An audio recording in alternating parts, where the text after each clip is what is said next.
I thought I was going to attend a silent meditation retreat because I couldn't let go of someone. For 2 years, I had been trying to move on from a man who ghosted me. The last message I sent him was 7 months before the retreat. He never replied. And even though my rational mind knew it was over, emotionally, I still felt like I was waiting. And I think many people know this feeling. You stop checking your phone every 5 minutes. You stop sending messages. You even tell yourself you accepted it. But somewhere inside you, a part of you is still waiting for their name to appear on your screen. By the end of this video, you'll understand why I couldn't let go, why silence became the greatest teacher I've ever had, and why I left Vipassana realizing that I had never really been waiting for him.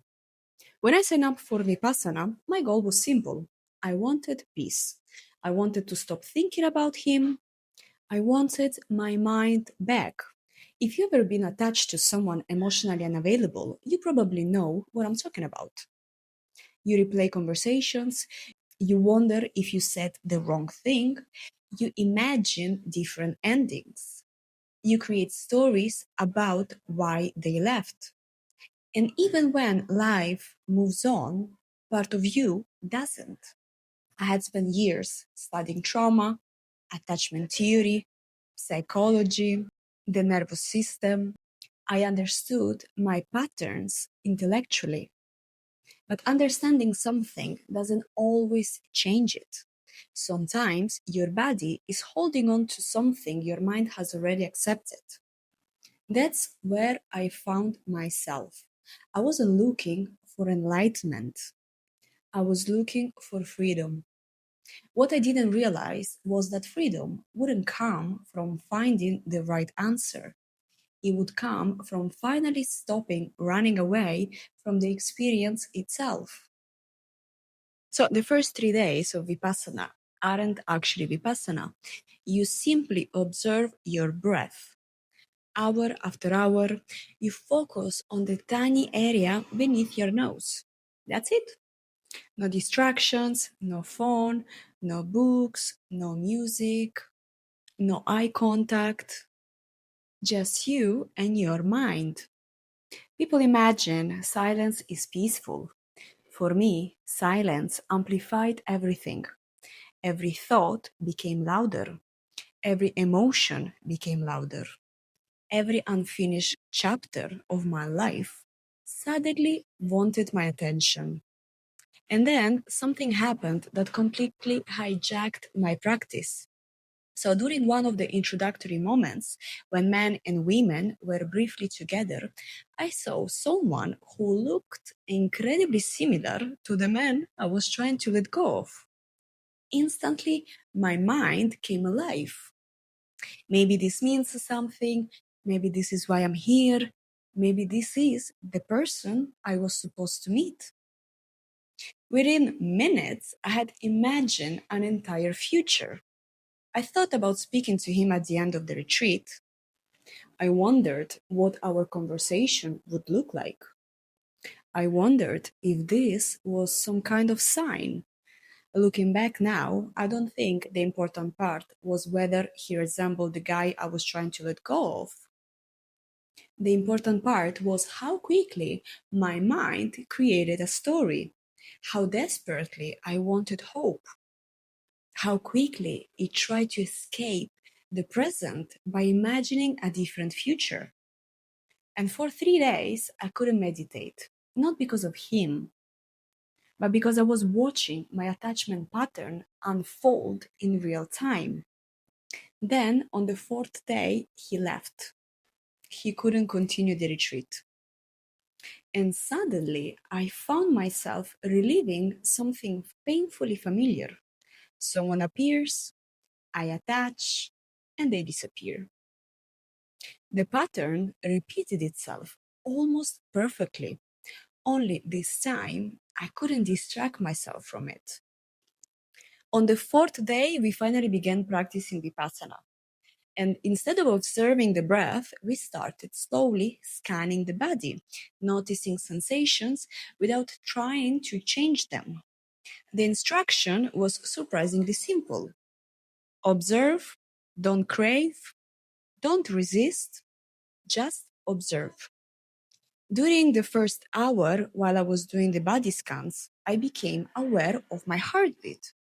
As my attention rested there, something happened that I still struggle to describe. I felt like an immense wave of energy entered through the top of my head and moved through my spine, my arms, my chest, my entire body. It was beautiful. It was overwhelming. It almost felt like I was almost leaving my body. My instinct was to hold on to it, to make it last, to understand it. But the teaching was clear. Even this, don't cling to it, because pleasant sensations also pass. That lesson became incredibly important later, because a few days after that experience, the man I was trying to let go of returned, not physically, mentally. For almost 2 days, my mind was filled with thoughts about him, not romantic conversations, not closure. It was sexual desire, longing, fantasy, frustration. And because there were no distractions, I couldn't escape them. And I remember sitting there thinking, how is it possible that after everything I've learned, after everything I know, I'm still here, still wanting someone who clearly doesn't want to be with me? I felt embarrassed, ashamed, defeated. But then a different question appeared. What if this isn't about him? What if there's a feeling underneath all of this that I've never actually allowed myself to experience? And that question changed everything. So instead of arguing with my thoughts, I became curious. I silently repeated his name 3 times, not to think about him, but to notice what happened inside my body. Almost immediately, there it was, a sensation in my chest. It wasn't just love, it wasn't just anxiety, it was both. Love mixed with fear, connection mixed with danger, longing mixed with tension. And in that moment, I realized something that years of reading psychology had never fully shown me. My body wasn't responding to him, it was responding to my blueprint for love. Somewhere deep inside me, love had become associated with anxiety. Love had become associated with uncertainty. And love had become associated with waiting.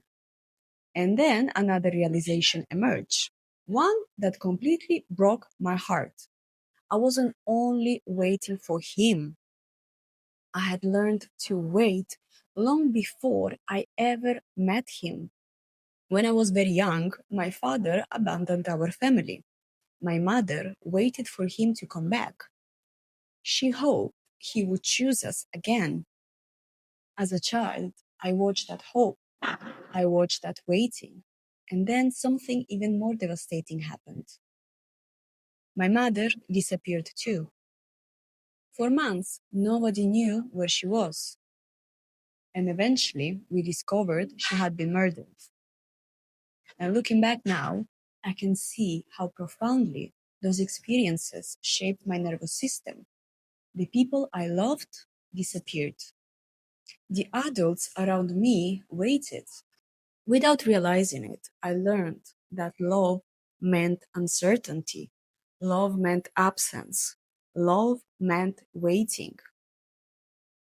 No wonder that being ghosted by one man affected me so deeply. It wasn't just about him, it was touching something much, much older. something my body had been carrying for decades. And for the first time, instead of trying to make that feeling go away, I stayed with it. I observed it. I didn't feed it with more story. I didn't resist it. I simply watched.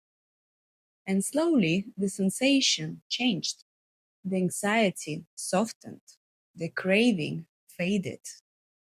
The thoughts became quieter, not because I forced them to disappear, but because I finally stopped fighting them. And for the first time in 2 years, there was space. There was peace.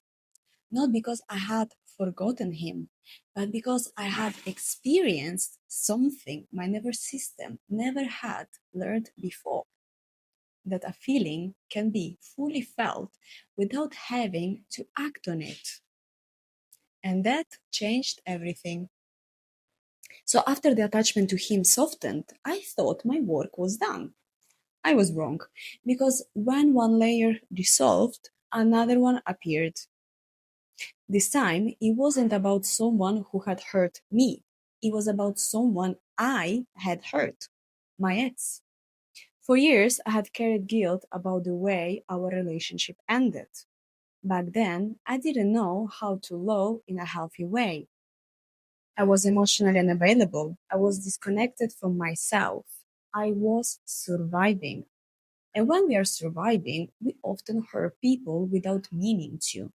Not because we are bad people, but because our nervous system is trying to protect us. Sitting in silence, I began to see her experience, not just mine. And for the first time in my life, I cried for someone else's pain instead of my own. And that surprised me, because trauma can make our world become very small. Our attention naturally stays on our wounds because we are trying to survive them. But something had shifted. As my own suffering softened, compassion had room to emerge. I understood that my pain had become someone else's pain. Not intentionally, but pain has a way of spreading when it remains unhealed. And there's a saying that hurt people. And I think there's truth in that. But I also think healed people stop passing pain forward. After the retreat, I reached out to make amends. I didn't receive a reply, and strangely, that wasn't the important part. For so long, I believed forgiveness depended on being forgiven, that healing depended on another person's response. This time was different. Making amends wasn't about changing the past. It was about becoming the kind of person who no longer runs away from it. Whether she ever reads my messages or no, I know I showed up differently. And that allowed me to finally forgive myself. There's one word we heard every single day during the retreat: Anicca, which means impermanence. Everything changes. Nothing lasts forever. And I heard it before, and I even probably say it to other people. But understanding something isn't the same as experiencing it. And for these 10 days, I watched sensations appear and disappear. Pain appeared and then it disappeared. Restlessness appeared and then it disappeared. Joy appeared and then it disappeared. Longing appeared and then it disappeared. The craving that had followed me for 2 years, it changed too. Not because I forced it to, but because I stopped feeding it. And that was one of the greatest lessons of my life. So much of my suffering wasn't coming from the sensations themselves. It was coming from my resistance to them, or my desperate attempt to hold onto them. And I realized that I had spent years believing my emotions defined who I was. If I felt abandoned, I believed I was abandoned.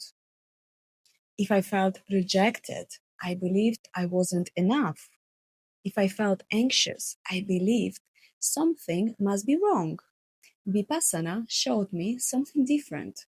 A feeling is not an identity. A sensation is not a life sentence. Everything moves, everything changes, including us. So people have asked me if Vipassana changed my life. And the honest answer is yes, but probably not in the way they imagine. I didn't leave floating above the ground. I didn't become enlightened. I didn't suddenly stop having thoughts. It didn't erase my trauma. What changed was much quieter than that. I stopped believing every thought my mind produced. I stopped treating every emotion like an emergency. And I stopped assuming every uncomfortable sensation needed to be fixed. And perhaps most importantly, I stopped waiting. Not because I know what the future holds. I don't. Life is unpredictable. But I'm no longer postponing my peace until someone chooses me. Because the greatest realization wasn't that I had to let go of him. It was that I could stop repeating a story that never truly belonged to me. The story that love means waiting. The story that abandonment defines me. The story that I have to earn someone's presence to be worthy of love. Those stories were inherited, they were learned, and what is learned can also be unlearned. Every moment gives us that opportunity, not to erase our past, not to pretend it didn't happen, but to choose whether we continue living from it. There's one final thing I want to leave you with. And if you've been waiting for a text, waiting for an apology, waiting for someone to finally choose you, I want to ask you a different question. What if the person you've really been waiting for is the version of yourself that no longer needs to wait? Because maybe healing isn't becoming someone new.